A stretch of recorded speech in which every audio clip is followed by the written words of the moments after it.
السلام علیکم ورحمۃ اللہ وبرکاتہ۔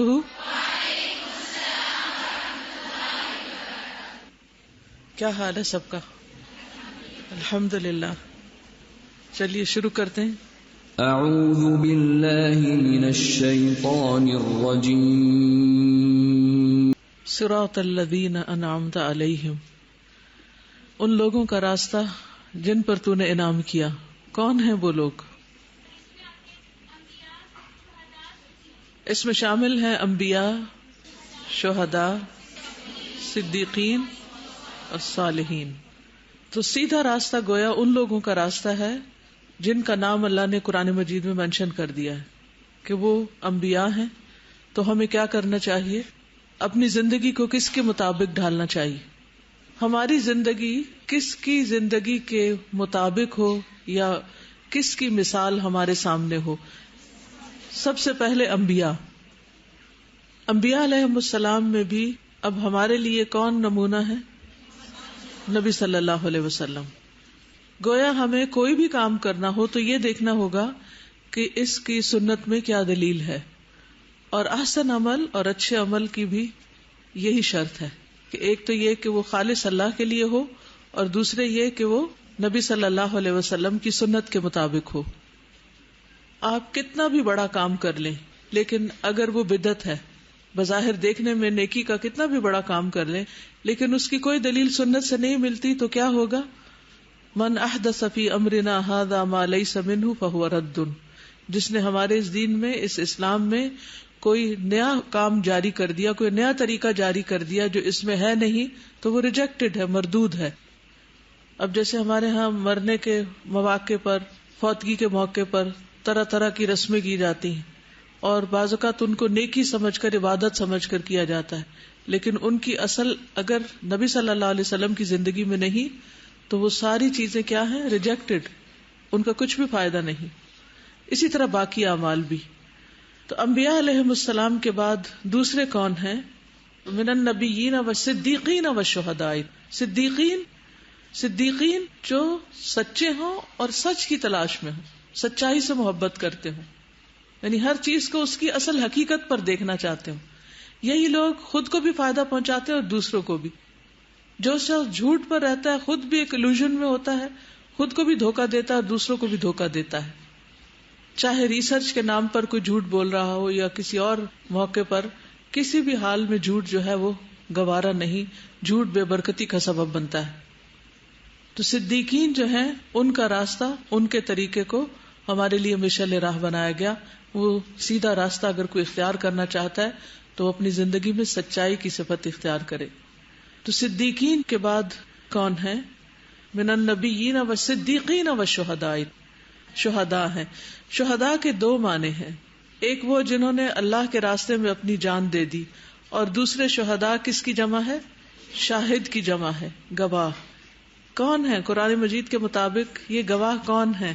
جی علماء ہیں۔ جی شہد اللہ انہ لا الہ الا ھو والملائکۃ واولو العلم۔ قرآن مجید میں اولو العلم کو، علم والوں کو شہداء قرار دیا گیا ہے، ٹھیک ہے؟ تو یہ علم والے وہ علم والے ہیں جو اپنے علم پر عمل بھی کرتے ہیں۔ تو ہم صحابہ کی زندگی اس لیے پڑھتے ہیں کہ ہمیں سیدھا راستہ ملے، کیونکہ صحابہ وہ لوگ تھے جنہیں علم ملا۔ کس سے ملا تھا علم؟ نبی صلی اللہ علیہ وسلم سے، اور پھر انہوں نے کیا کیا؟ اس علم پر عمل بھی کیا، کیونکہ جو شخص اپنے علم پر عمل نہ کرے اس کی مثال کیسی ہے؟ جیسے یہود کی۔ یہود اہل کتاب تھے، پیپل آف دا بک، بہت پڑھے لکھے لوگ تھے، ویل لرنڈ، لیکن ان کا علم صرف کتابی تھا، ان کی زندگی میں نہیں تھا، عمل میں نہیں تھا۔ تو قرآن مجید میں ان کو کیا کہا گیا؟ مغضوب علیہم، کہ ان پر اللہ کی ناراضگی اور غصہ ہوا۔ تو جو لوگ علم پر عمل نہ کریں وہ قابل تقلید نہیں ہوتے۔ اور ویسے بھی آپ دیکھیں کہ فطرت بھی ریجیکٹ کرتی ہے نا، کہ ایک شخص اگر ایک لمبا لیکچر دیتا ہے اس بات پر کہ پانی بیٹھ کر پینا چاہیے، اور پانی دائیں ہاتھ سے پینا چاہیے، اور پانی بسم اللہ پڑھ کے پینا چاہیے، اور اس کے بعد وہ وہاں سے نکلتا ہے اور کھڑے ہو کر الٹے ہاتھ سے گٹا گٹ پانی پی جاتا ہے، تو کیا اس شخص کی کوئی بات دل پر اثر کرے گی؟ نہیں کرے گی۔ ایسا شخص کیا بندوں کو پسند آتا ہے جو کہتا کچھ ہے اور کرتا کچھ ہے؟ تو ایسا شخص اللہ سبحانہ وتعالیٰ کو بھی پسند نہیں آتا کہ جو کہے کچھ لیکن کرے کچھ اور. ٹھیک ہے. تو صحابہ ہمارے لیے رہنما ہیں کیونکہ وہ بھی ہماری طرح ایمان لائے تھے نبی صلی اللہ علیہ وسلم پر, اور ہمیں یہ کہا گیا کہ جب تک ہم ان کے طریقے ان جیسا ایمان نہ لائیں ہمارا ایمان قابل قبول نہیں. قرآن مجید میں آتا ہے فَإِنْ آمَنُوا بِمِثْلِ مَا آمَنْتُمْ بِهِ فَقَدْ اهْتَدَوْا, پھر اگر وہ ایسا ایمان لائے جیسے تم ایمان لائے ہو تو وہ ہدایت پا گئے. یعنی ہم سب سے کیا کہا جا رہا ہے کہ تمہارا ایمان ایسا ہو جیسا ایمان صحابہ کا ہے, یہ مطلب ہے. تو اس لیے ہم سیرت صحابیات پڑھتے ہیں تاکہ ان کی زندگیاں ہمارے لیے رہنما بن جائیں. اور آخر میں والصالحین, صالح کون ہوتے ہیں؟ صالحین کون ہیں؟ جو کیا کرتے ہیں؟ جو اللہ کے حقوق ادا کرتے ہیں اور بندوں کے حقوق ادا کرتے ہیں, وہ صالحین ہوتے ہیں. تو سیدھا راستہ کس کا ہے؟ اس کا جو دوسروں کے حقوق ادا کرنے والا ہو. ٹھیک ہے. تو اس معاملے میں بھی ہمیں فکر مند ہونے کی ضرورت ہے. انسانوں میں سے سب سے بڑا حق کس کا ہے؟ انسانوں میں سے والدین کا. والدین کا حق کیا ہے؟ کیا کرو ان کے ساتھ؟ احسان کرو. وبالوالدین احسانا. کیا قیامت کے دن جب یہ سوال کیا جائے گا کہ تم نے اپنے ماں باپ کے حقوق ادا کیے تو کیا اتنا کہنا کافی ہوگا کہ میں نے کبھی ان کو کوئی دکھ نہیں دیا, میں نے کبھی ان کو پریشان نہیں کیا, میں نے ان کے ساتھ برا نہیں کیا؟ کیا یہ کافی ہے؟ یہ بھی ضروری ہے, لیکن اس کے ساتھ ساتھ ان کے ساتھ احسان کرنا لازم ہے. یعنی والدین کا حق کیا ہے کہ ان کے ساتھ احسان کیا جائے, اچھا سلوک کیا جائے. کیا ہم میں سے کوئی یہ کہہ سکتا کہ میں نے کبھی اپنے ماں باپ کو پریشان نہیں کیا؟ کیا خیال ہے؟ نہیں کہہ سکتے نا. ہم میں سے کوئی نہیں کہہ سکتا کہ میں نے اپنے ماں باپ کو کبھی پریشانی کی, کیونکہ وہ وقت تو ہمیں یاد ہی نہیں جب ہم ماں کے پیٹ میں تھے اور ماں کو پریشان کرتے تھے. وہ وقت یاد نہیں جب ہم دودھ پیتے بچے تھے اور ماں کو پریشان کرتے تھے.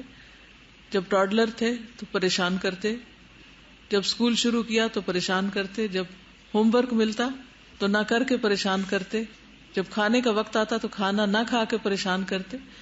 یعنی ایک لمبی لسٹ ہے ان پریشانیوں کی جو بچے کی طرف سے ماں باپ کو تحفے میں ملتی رہتی, اور بدلے میں وہ کیا کرتے رہتے ہیں؟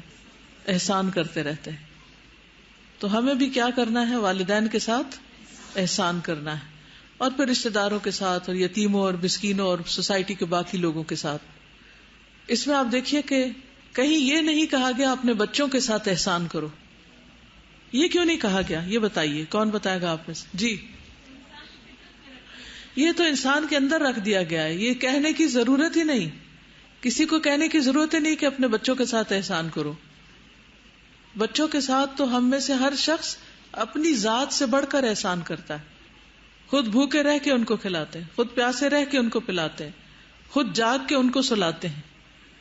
اپنے پاس نہیں ہوتا تو مانگ کے قرض اٹھا کے بھی کام کاج کر کے بھی ان کو دینے کی کوشش کرتے ہیں. تو اس لیے ہمیں اللہ سبحانہ تعالیٰ سے ہدایت کا راستہ مانگتے ہوئے صالحین کا راستہ مانگنا چاہیے. انبیاء اور صدیقین اور شہداء اور صالحین کے راستے پر چلنے کی دعا کرتے رہنا چاہیے. تو اس سلسلے میں صحابہ اور صحابیات کی زندگی پڑھنا ہمارے لیے بہت فائدہ مند ہے, کیونکہ ہر صحابیہ کے بارے میں آپ نے دیکھا ہوگا کہ وہ زندگی کا ایک الگ رخ ہمارے سامنے اجاگر کرتی, کہیں اپنے قول سے اور کبھی اپنے فعل سے. تو آج ہمارے سامنے ہیں سیدہ سہلہ بنت سہیل. یہ قریش کے خاندان بنی عامر بن لؤی سے تھی. ان کا نام ہے سہلہ بنت سہیل بن عمر بن عبد شمس بن عبد ود بن نصر بن مالک بن حسل بن عامر بن لؤی. ان کے والد کا نام ہے سہیل بن عمر. کون جانتا ہے سہیل بن عمر کو؟ ایک ہاتھ کھڑا ہوا ہے, 2 ہاتھ. سہیل بن عمر 3 بس. کون تھے؟ جو صلح حدیبیہ کے موقع پر نبی صلی اللہ علیہ وسلم کے ساتھ بات چیت کرنے کے لیے, یعنی قریش کی طرف سے امبیسڈر تھے. یہ ان کی بیٹی تھی. وہ فتح مکہ تک مسلمان نہیں ہوئے, حالانکہ بہت زبان دان تھے, بڑے خطیب تھے. انہیں خطیب قریش ہونے کا لقب حاصل تھا. قریش کے سردار تھے. یہ ایک سردار کی بیٹی تھی, ایک بہت انفلوئنشل شخص کی بیٹی تھی. باپ بڑا ہوتے ہوئے اسلام نہیں لایا اور بیٹی بہت اول دور میں ہی مسلمان ہو گئی. ان کے شوہر جو تھے ان کا نام ابو حذیفہ تھا اور وہ بیٹے تھے عتبہ بن ربیعہ کے. عتبہ بن ربیعہ کون تھا؟ عتبہ بن ربیعہ، شاباش، ہند کے والد ابو سفیان کے سسر، اور نبی صلی اللہ علیہ وسلم کے بہت بڑے دشمنوں میں سے تھا. یہ ان لوگوں میں سے تھا جو بدر کے موقع پر قتل ہوئے اور انہیں کلیب کے کنویں میں ڈالا گیا تھا. تو آپ دیکھیے باپ اور سسر دونوں یعنی ہسبینڈ وائف دونوں کے جو پیرنٹس ہیں وہ سردار لوگ ہیں، بہت بڑے انفلوئنشل لوگ ہیں اور اسلام کے بہت سخت مخالف ہیں. لیکن یہ کپل بہت ارلی پیریڈ میں ہی مسلمان ہو گیا. اس سے کیا پتہ چلتا ہے؟ اس سے کیا بات سمجھ آتی؟ ہم میں سے اکثر خواتین اس بات کا رونا روتی رہتی ہیں ہم اپنے بچوں کی تربیت کیسے کریں، ہمارے گھر کا ماحول اچھا نہیں، ساس سسر دین پہ نہیں، سوسائٹی میں بہت بگاڑ ہے، تو ہم اکیلے کچھ نہیں کر سکتے. تو انہوں نے کیسے کیا ہوگا؟ کیونکہ ان کے بیٹے تو پھر آگے جا کر ایک بہت اہم کام بھی کرتے ہیں، خود ان کا بھی بہت اہم رول ہے. یہ کیسے ہوتا ہے؟ یہ کیسے ممکن ہوتا ہے کہ گھر میں کوئی ساتھ دینے والا نہیں، ماں باپ بھی خلاف ہیں، ساس سسر بھی خلاف ہیں، سارا ماحول ہی اپوزٹ ہے، اور پھر بھی آپ دین پر ہیں؟ Isn't it amazing؟ اور آپ اپنے بچوں کو بھی دین کے مطابق پرورش کر رہے ہیں. یہ کب ممکن ہوتا ہے آپ بتائیے؟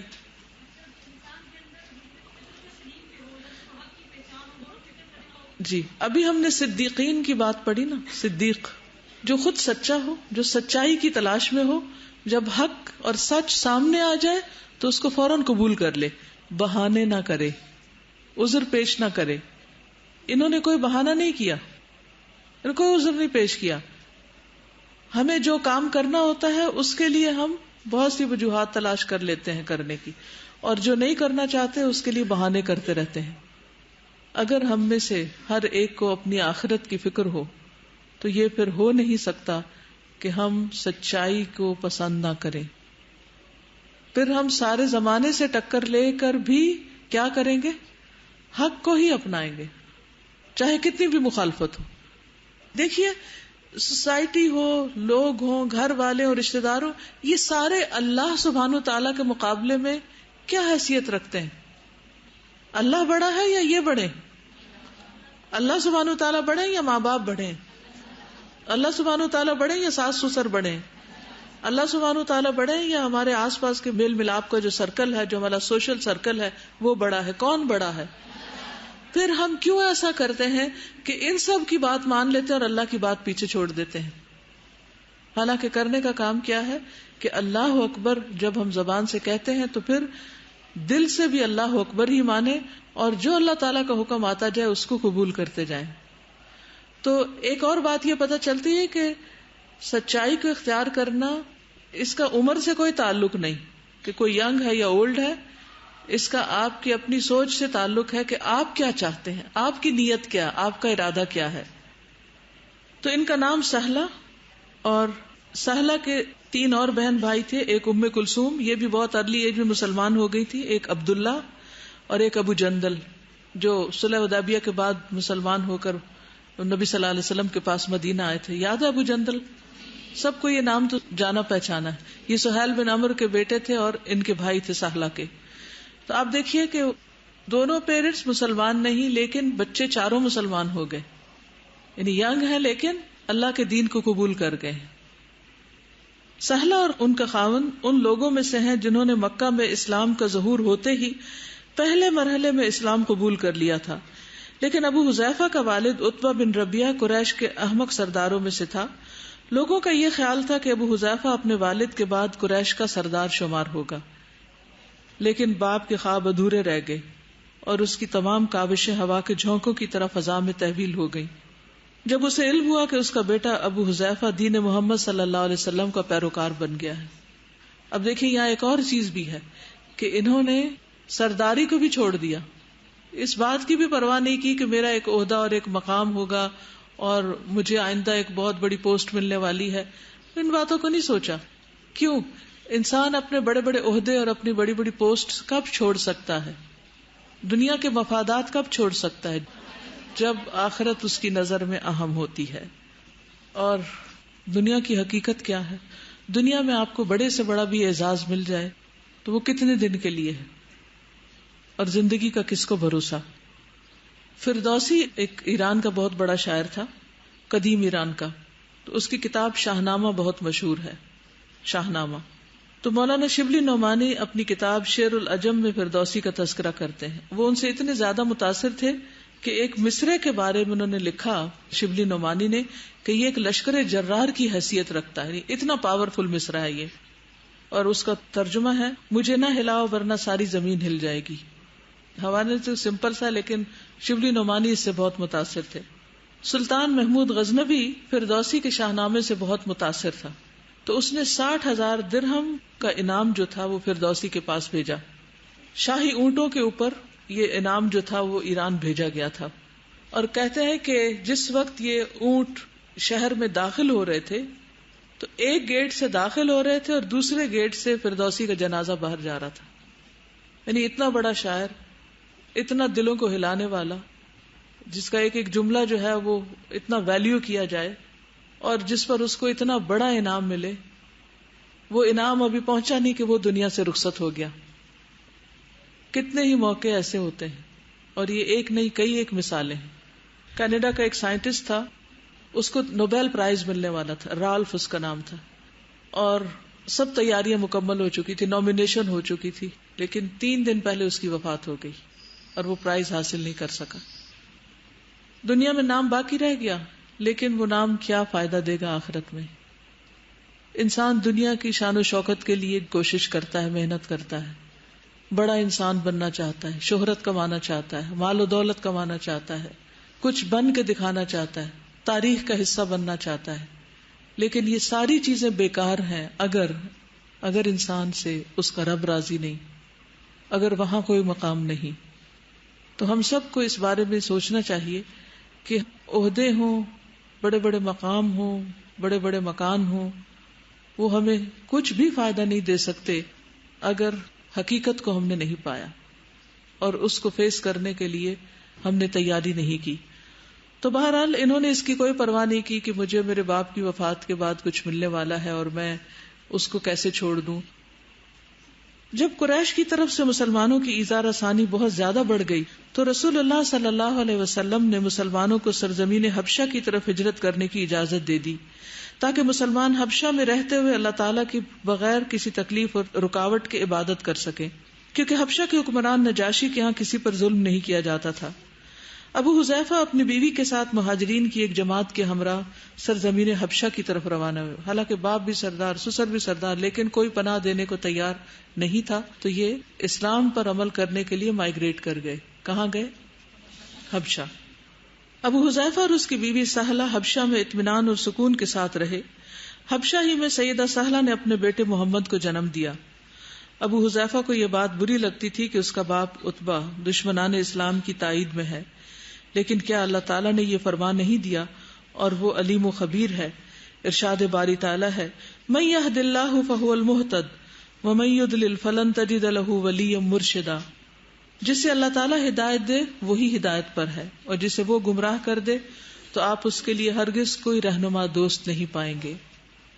یعنی ہدایت تو اللہ کے ہاتھ میں ہوتی ہے، کوئی بڑا ہو یا چھوٹا ہو. یعنی سردار کسی عام شخص کو تو نہیں مانا جاتا نا، کوئی بہت عقل مند، سمجھدار اور روب دبدبے والا شخص ہوتا ہے جس کو لوگ اپنا سردار بناتے ہیں. لیکن یہ ساری کوالٹیز بیکار ہیں اگر انسان سچائی کو نہیں پہچان پاتا اور حق کو قبول نہیں کرتا. اور جب انسان کے اندر سچائی قبول کرنے کی نیت نہیں ہوتی تو پھر اللہ تعالیٰ بھی ہدایت نہیں دیتا. اللہ کو زیادہ پتا ہے کہ کس کو ہدایت دی جانی چاہیے. جب مہاجرین حبشہ سے مکہ معظمہ واپس آئے تو رسول اللہ صلی اللہ علیہ وسلم مدینہ منورہ جا چکے تھے. مہاجرین مدینہ منورہ کی طرف چل پڑے تاکہ رسول اللہ صلی اللہ علیہ وسلم کے ساتھ ملاقات کریں. مدینہ پہنچ کر انہیں پتا چلا کہ رسول اللہ صلی اللہ علیہ وسلم فتح خیبر کے لیے روانہ ہو گئے ہیں. جب مہاجرین خیبر پہنچے تو لشکر اسلام کو فتح حاصل ہو چکی تھی. نبی کریم صلی اللہ علیہ وسلم مہاجرین کی واپسی سے بہت زیادہ خوش ہوئے اور انہیں گرم جوشی کے ساتھ خوش آمدید کہا. جب رسول اللہ صلی اللہ علیہ وسلم نے مہاجرین اور انصار کے درمیان مواخات کا نظام قائم کیا. مواخات کیا تھی؟ بھائی چارہ، بردرہڈ. ایک مہاجر اور ایک انصاری کو آپس میں بھائی بھائی بنا دیا جاتا تھا. وہ بالکل ایسے جیسے سگے بھائی ہوتے، اس طرح کا ان کے درمیان رشتہ قائم ہو جاتا. تو ابو حذیفہ کو عباد بن بشر کا بھائی قرار دیا گیا. کس کا؟ عباد بن بشر کا. ابو حذیفہ جنگ بدر میں حصہ لینے کے لیے رسول اللہ صلی اللہ علیہ وسلم کے ساتھ بھی گئے تھے، اور اسے دیکھ کر یہ بہت صدمہ ہوا کہ اس کا باپ عتبہ حالت شرک میں قتل ہوا ہے اور اس کی لاش کو کلیب کے کنویں میں پھینک دیا گیا ہے.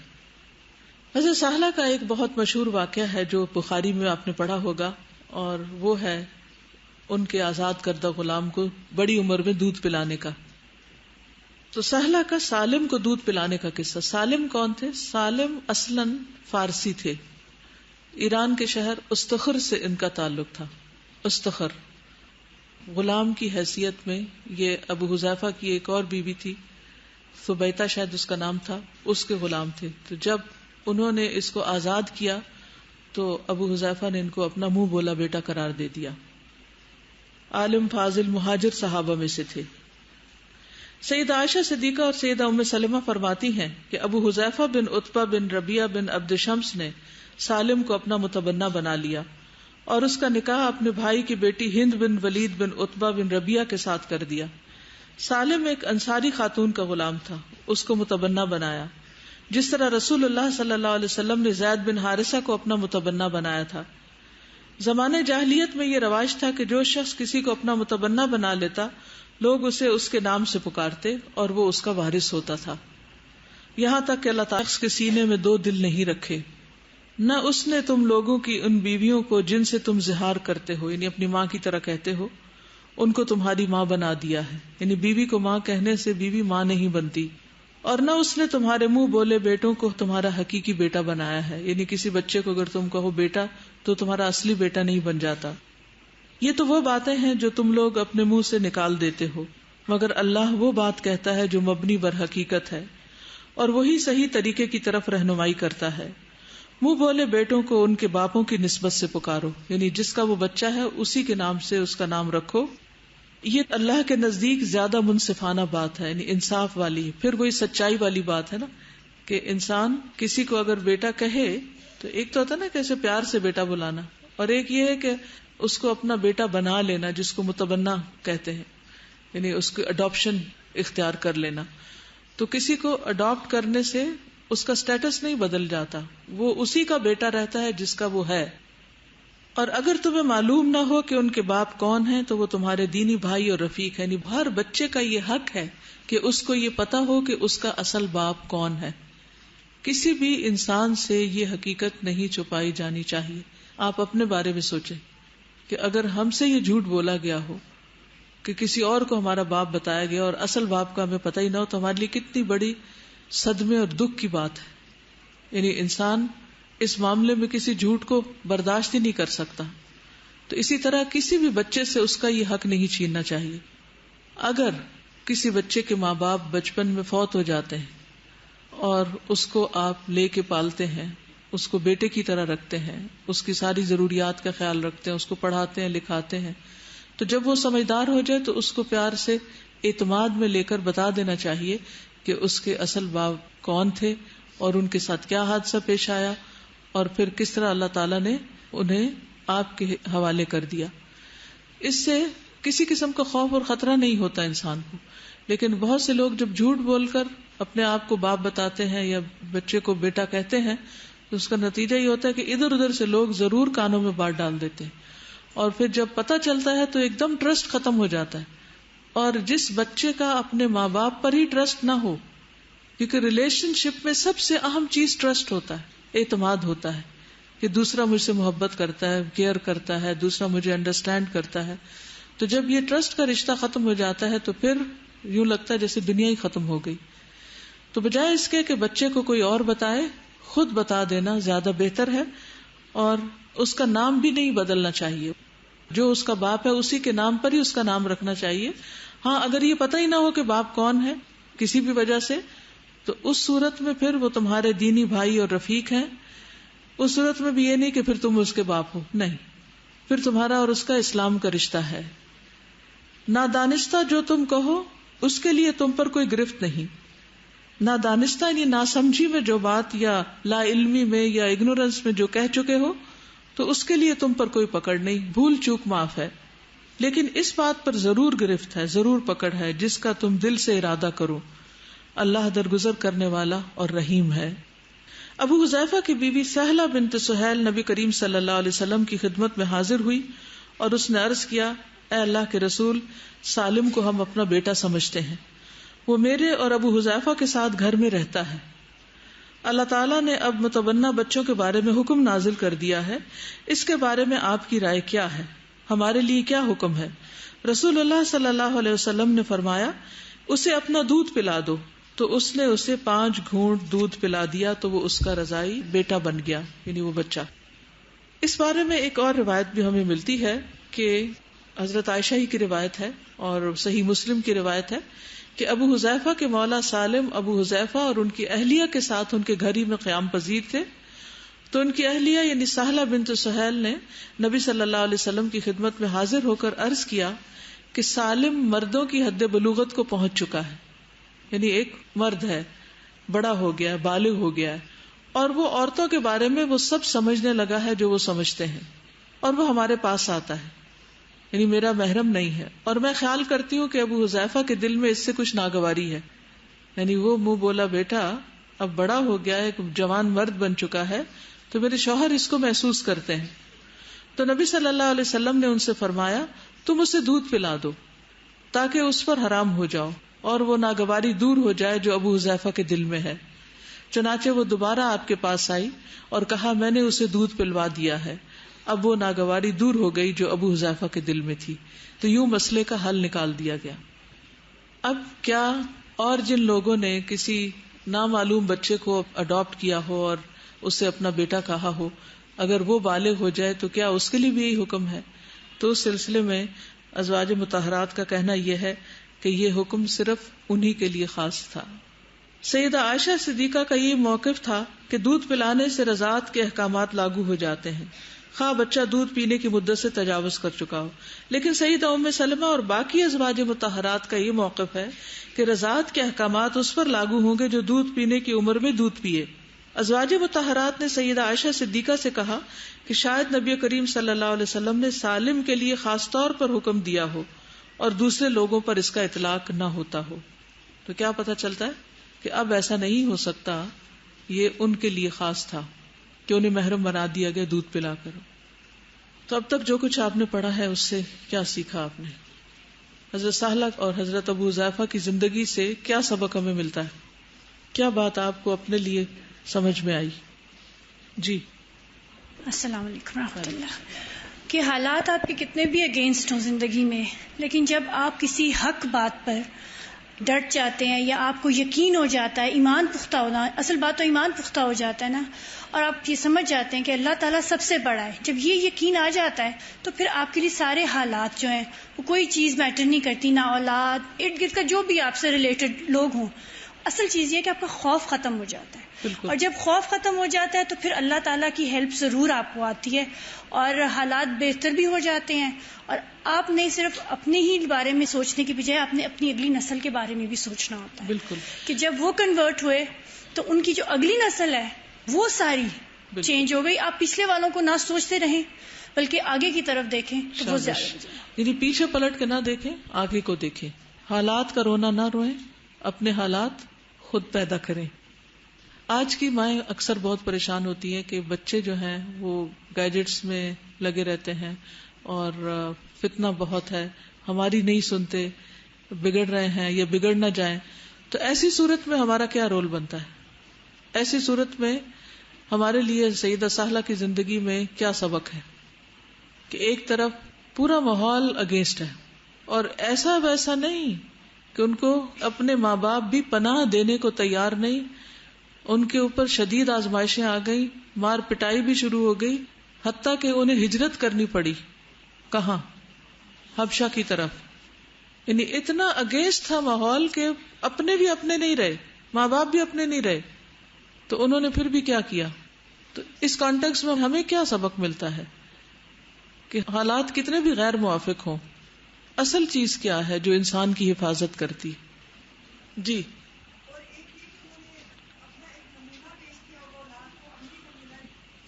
جی، اصل چیز ہے کہ انسان سچائی کو جانے اور سچائی کو تھام لے، اس کو نہ چھوڑے.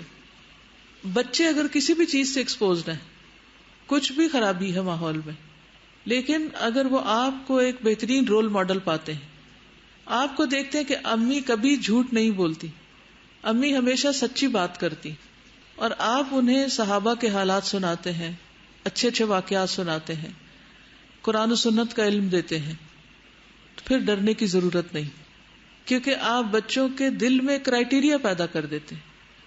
ہم بعض اوقات کسی بھی خراب چیز کے بارے میں بتاتے ہیں کہ یہ ہیلتھ ہیزرڈ ہے، اس کے دنیا میں ترقی میں رکاوٹ ہے، یعنی دنیاوی فائدے یا نقصان بتاتے ہیں. تو اس کا نقصان کیا ہوتا ہے کہ بچے اس کو اتنا سیریس نہیں لیتے. بعض اوقات جب ان کے اندر ایک کرائیٹیریا پیدا کر دیا جائے کہ ہمیں ہر چیز اللہ کے ڈر سے کرنی ہے اور اللہ ہی کے ڈر سے چھوڑنے والی چیز چھوڑنی، ان کے اندر ایک ایسا میزان قائم کر دے، تو پھر مشکل نہیں، حالات کیسے بھی ہوں. یعنی کبھی بھی آپ کو یہ ڈر لگے کہ حالات بہت خراب ہیں اس لیے اصلاح نہیں ہو سکتی، تو یہ نظریہ درست نہیں. یہ ان کے لیے تو درست ہے جو سست ہے، لیکن جو ایکٹیولی اپنے بچوں کے اندر یا اپنے ساتھیوں کے اندر یا اپنے ماحول کے اندر ایمان افروز شمع جلاتے رہتے ہیں، اللہ سبحانہ تعالیٰ کی طرف سے مدد آتی ہے اور وہ ان کے ایمان کو پروٹیکٹ کرتا ہے.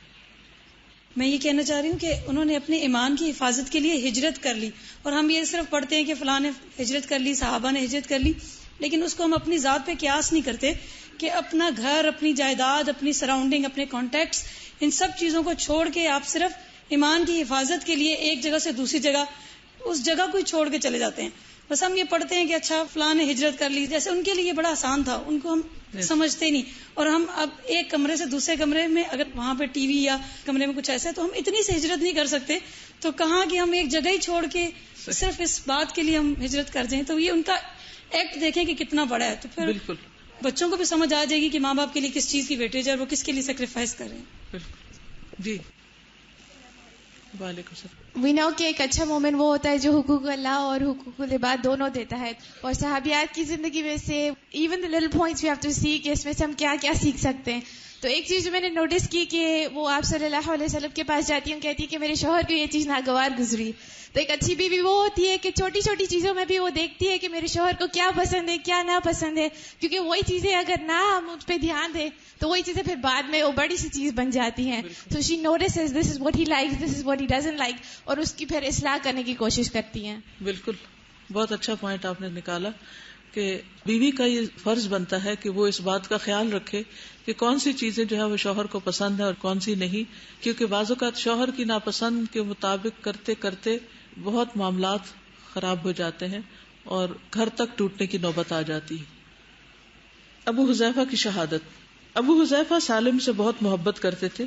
اس کا نکاح اپنے بھائی ولید بن عتبہ کی بیٹی سے کر دیا تھا. ابو حذیفہ اور سالم دونوں باقاعدگی کے ساتھ رسول اللہ صلی اللہ علیہ وسلم کے پیچھے نماز پڑھا کرتے تھے، کبھی ناغہ نہیں کرتے تھے.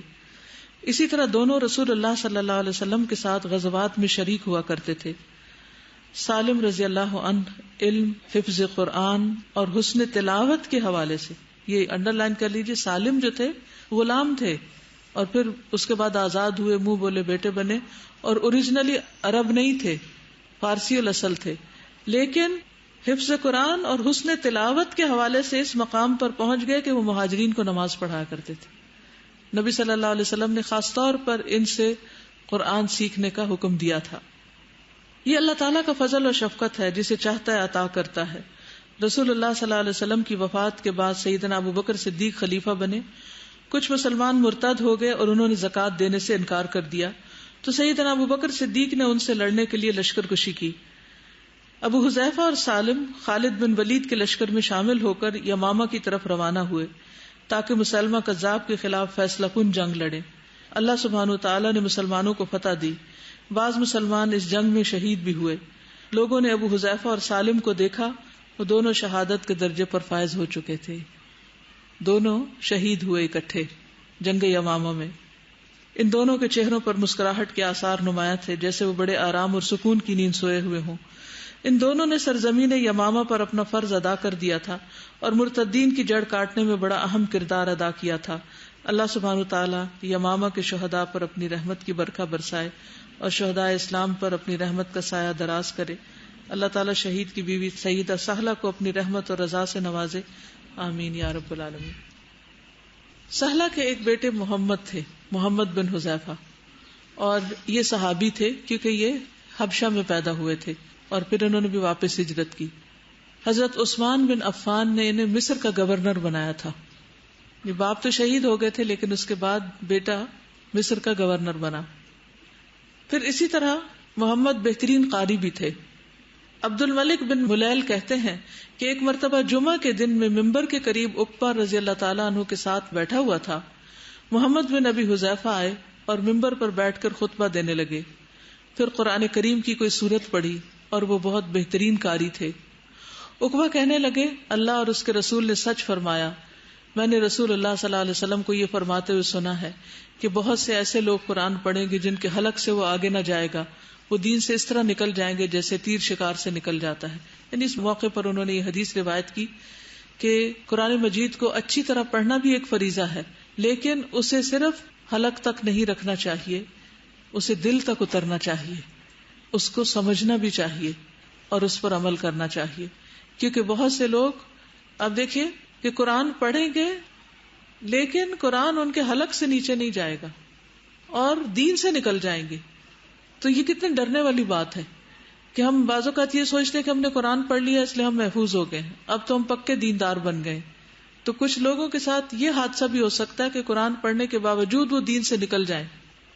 اور یہ کب ہوتا ہے؟ جب صرف ہم قرآن کو مہارت کے ساتھ یا ویسے پڑھ رہے ہوتے ہیں لیکن وہ ہمارے دلوں پہ اثر نہیں کر رہا ہوتا. تو جب بھی آپ قرآن پاک پڑھیں تو آپ سوچیں کہ کیا یہ آپ کے دل تک جا رہا ہے یا نہیں. ضروری نہیں کہ ہر وقت ہر موقع پر ساری آیات ہی دل پر جائیں، لیکن ہر روز کچھ نہ کچھ تو ایسا ہونا چاہیے کہ وہ ہمارے دل کو ٹچ کرے. مثلاً آپ صبح کی جو تلاوت کرتے ہیں اس میں سے کوئی نہ کوئی آیت تو ایسی ہونی چاہیے کہ جس پر آپ غور و فکر کریں اور وہ دن بھر آپ کے ساتھ رہے. اگر دن بھر نہیں تو کوئی سچویشن ایسی آئے کہ جہاں آپ کو وہ ریلیٹ کرنے کی ضرورت ہو تو آپ اس کو ریکال کر سکیں. تو اس سے اصول کیا نکلتا ہے؟ کیا سمجھا آپ نے؟ آپ سے متعلق بات ہے. جی، قرآن مجید صرف علم حاصل کرنے کے لیے نہیں، مطلب علم کے ساتھ ساتھ عمل میں بھی آنا چاہیے. یعنی صرف اجازہ یا شہادہ یا کوئی ڈگری یا سرٹیفکیٹ یا ڈپلوما لینے کے لیے نہیں قرآن پڑھنا چاہیے، بلکہ عمل میں بھی شامل ہو، عمل کرنے کے لیے، دل پر لینے کے لیے، یعنی قرآن کو دل پہ اتارنا چاہیے. ان کے رضائی بیٹے سالم جو تھے، اپنے بیٹے کون تھے؟ محمد، اور رضائی بیٹے سالم. یہ بہترین تلاوت کرنے والے تھے اور ان کی شخصیت بھی بہت زبردست تھی. حضرت عائشہ سے مروی ہے کہ ایک مرتبہ مجھے نبی صلی اللہ علیہ وسلم کے پاس پہنچنے میں تاخیر ہو گئی. نبی صلی اللہ علیہ وسلم نے فرمایا، عائشہ تمہیں کس چیز نے روکے رکھا؟ انہوں نے عرض کیا، یا رسول اللہ، مسجد میں ایک آدمی تھا، میں نے اس سے اچھی تلاوت کرنے والا نہیں دیکھا. نبی صلی اللہ علیہ وسلم وہاں چلے گئے تو دیکھا وہ ابو حذیفہ کے آزاد کردہ غلام سالم رضی اللہ تعالی عنہ ہیں. نبی صلی اللہ علیہ وسلم نے فرمایا، اللہ کا شکر جس نے میری امت میں تم جیسا آدمی بنایا. یعنی آپ اتنا خوش ہوئے ان کی تلاوت سے. تو دنیا میں آپ دیکھ کر خوش ہوئے تو قیامت کے دن آپ کتنے خوش ہوں گے ایسے لوگوں سے جو واقعی بہت خوبصورت انداز میں قرآن کو پڑھنے والے اور دلوں کو موہ لینے والے ہیں. ان کی زندگی سے یہ سبق ملتا ہے، یہ ایرانی نسل تھے، غلام رہے، بچپن کس کس حالت میں کس تکلیف میں گزرا، لیکن کیسی زبردست قابلیت پیدا کی اپنے اندر. انہوں نے اس چیز کا بہانہ نہیں بنایا کہ میرے تو پتہ نہیں ماں باپ کہاں ہیں اور میں تو اپنے خاندان سے بچھڑ گیا ہوں اور میرے ساتھ تو بڑی ظلم و زیادتی ہوئی ہے.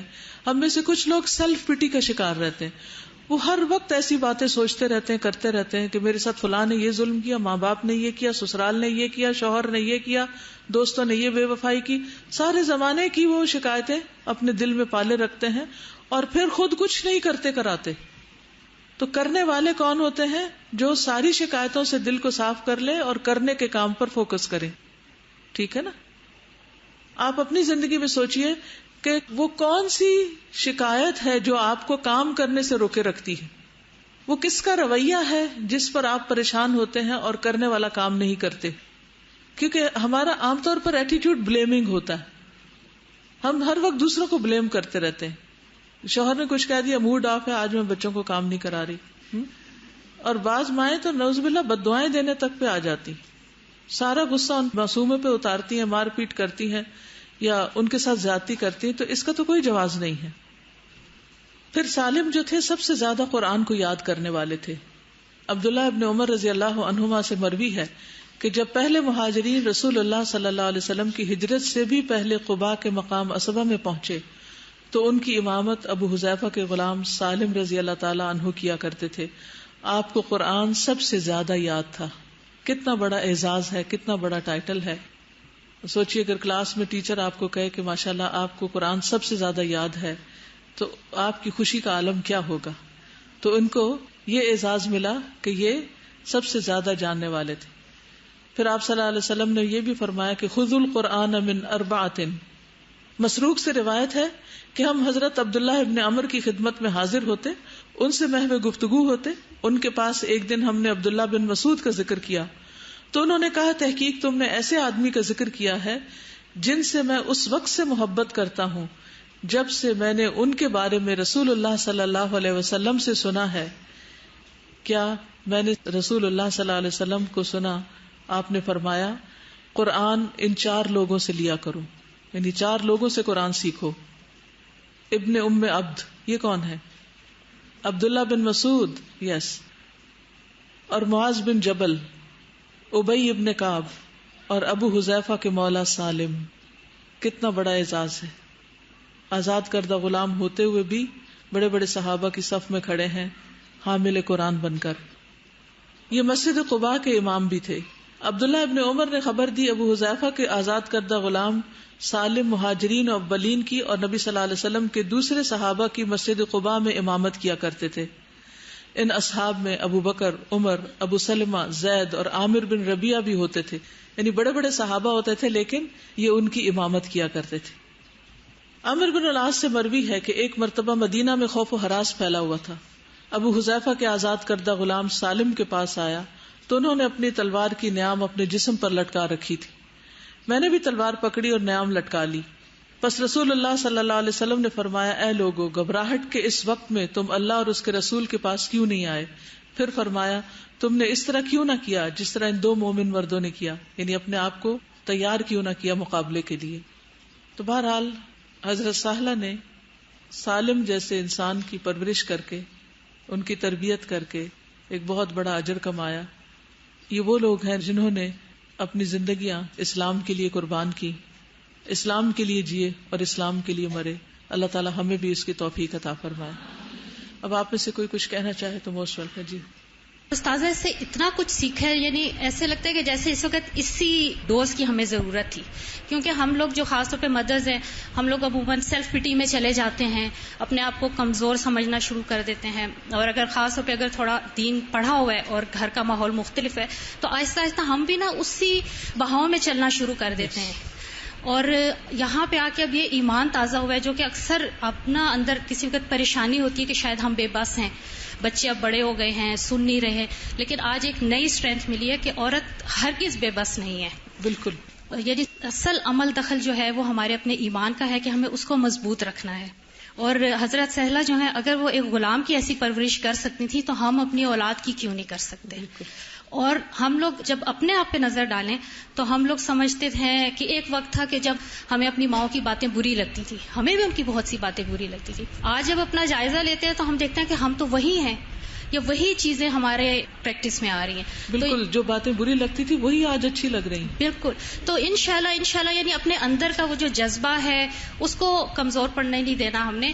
تو کل کو ہماری اولاد جن کو آج ہماری یہ باتیں پسند نہیں آ رہی، تو انشاءاللہ اللہ تعالیٰ کی مدد سے کل وہ بھی یہی رول ادا کرے گی جو ہم چاہتے ہیں، یا جیسا ہم ان کو مسلمان بنانا چاہتے ہیں انشاءاللہ.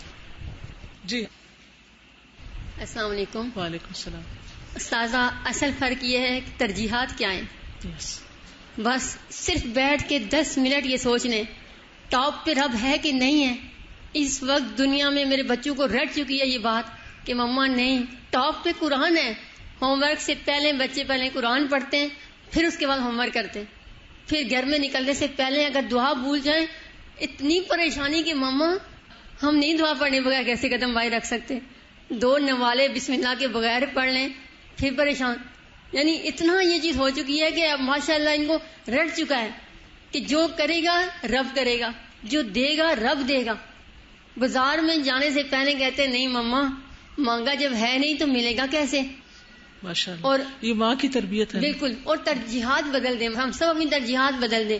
ٹاپ پہ رب کو، اس کی کتاب کو، اس کے بعد اپنے نبی کو، اور اس کے بعد کرتے کرتے سب چیزوں کو لے آئیں تو انشاءاللہ سب بدل جائیں گے ہم انشاءاللہ. السلام علیکم. وعلیکم السلام. میں کچھ شیئر کرنا چاہتی تھی. میں نے ایک چیز نوٹ کی کہ ہم لوگ جو دین پڑھنے والے ہیں، دین سمجھنے کی بھی کوشش کرتے ہیں، دین کی محفلوں میں بیٹھتے ہیں، ایک ہمارے اندر ایک بڑی کمی سی پیدا ہو جاتی ہے، وہ یہ کہ ہم دوسرے لوگ جو دین پر عمل نہیں کرتے ان کو کئی دفعہ بڑی نفرت کی نگاہ سے دیکھنا شروع کر دیتے ہیں اور ان سے ایورجن کرتے ہیں، ان سے ریپیل ہوتے ہیں، اور جو ہمارا مقصد ایک اللہ تعالیٰ نے ہمیں عطا کیا وہ فیل ہو جاتا ہے. کہ جو ہم نے دین پھیلانا ہے اس چیز کو کہ اپنے اندر ایک محبت کا جذبہ اور ہمارا ایسا ایٹیٹیوڈ ہونا چاہیے جیسے ہم ڈاکٹر ہیں اور وہ مریض ہیں، اور جیسے ڈاکٹر مریض کے لیے شفیق ہوتا ہے اس طرح ہمیں بھی ان کے لیے شفیق ہونا چاہیے. اور میں سمجھتی ہوں کہ میں نے بہت ساری خواتین کو دیکھا جو پردہ بھی کرتی ہیں، دین بھی پڑھ رہی ہیں، کورس بھی کر رہی ہیں، سارا کچھ، لیکن جب وہ دیکھتی ہیں کسی کی طرف تو بڑی نفرت انگیز ان کا طریقہ ہوتا ہے. اس کی وجہ سے میں دیکھا کہ بہت لوگ اس سے شکوہ کرتے ہیں کہ جی اس طرح دینی محفلوں میں بیٹھنے والے بڑے سخت ہوتے ہیں، فنیٹک ہوتے ہیں، ان کا تو خصوصی اخلاق اچھا نہیں ہوتا.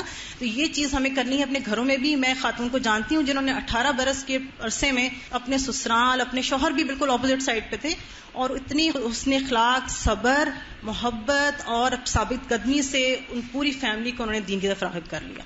اور آج ماشاءاللہ ان کے ہسبینڈ بینک میں جاب کرتے تھے، انہوں نے وہ بھی چھڑوا دی، آج وہ ایک معلم کا کردار ادا کر رہے ہیں، اور پورا گھرانہ ماشاءاللہ، جیٹھ جٹھانی بھی اس طرف آ گئے دین کی طرف، ان کے وہ بھی اپنے بچوں کو یہ سکھا رہے ہیں. تو ہمارے اندر یہ چیز ہونی چاہیے کہ ہم ثابت قدمی سے، اور میں نے دیکھا ہے کہ جب ساس سسر گھر میں کچھ اور دین کا طرف رویہ رکھتے ہیں اور آپ کے کچھ اور ہوتے ہیں، ڈیفینیٹلی ڈفرینٹ ہوتا ہے، کہیں بدعتیں چل رہی ہیں، کہیں دین کے بارے میں نہیں ہے، تو لوگ بچوں کو کھینچنا شروع کر دیتے ہیں، نہیں ان کے پاس نہیں بیٹھو، وہ ایسے سکھاتے ہیں ویسے سکھاتے ہیں. اکثر عورتوں کو میں نے شکایت کرتے دیکھا ہے، نہیں جی دادا دادی غلط سکھاتے ہیں، چچا چچی. اب تو میرا یہ ہے کہ بچے کو آپ اندر مضبوط کریں اور اسے بتائیں کہ ہاں بھائی آپ سب کی اوپینین سنو، لیکن آپ یہ دیکھو کہ یہ اللہ نے فرمایا ہے، یہ ہمارے نبی نے فرمایا ہے کہ ایورجن نہیں، ایورجن کریں گے تو آپ ان سے اور دور ہو جائیں گے، جو ہمارا مقصد ہے وہ فیل ہو جائے گا. ان کے ساتھ احسان کا پھر رویہ، احسان کا رویہ رکھنا ہے. تو یہ میری سب بہنوں کو میری یہ ہے کہ آپ زیادہ سے زیادہ محبت لٹائیں، جو لوگ دین سے غافل ہیں آپ زیادہ محبت لٹائیں ان کے اوپر، مسکرائیں، سلام کریں، آگے بڑھیں، ان کی مدد کریں، تاکہ ہمارے اس ملک میں دین پھیلے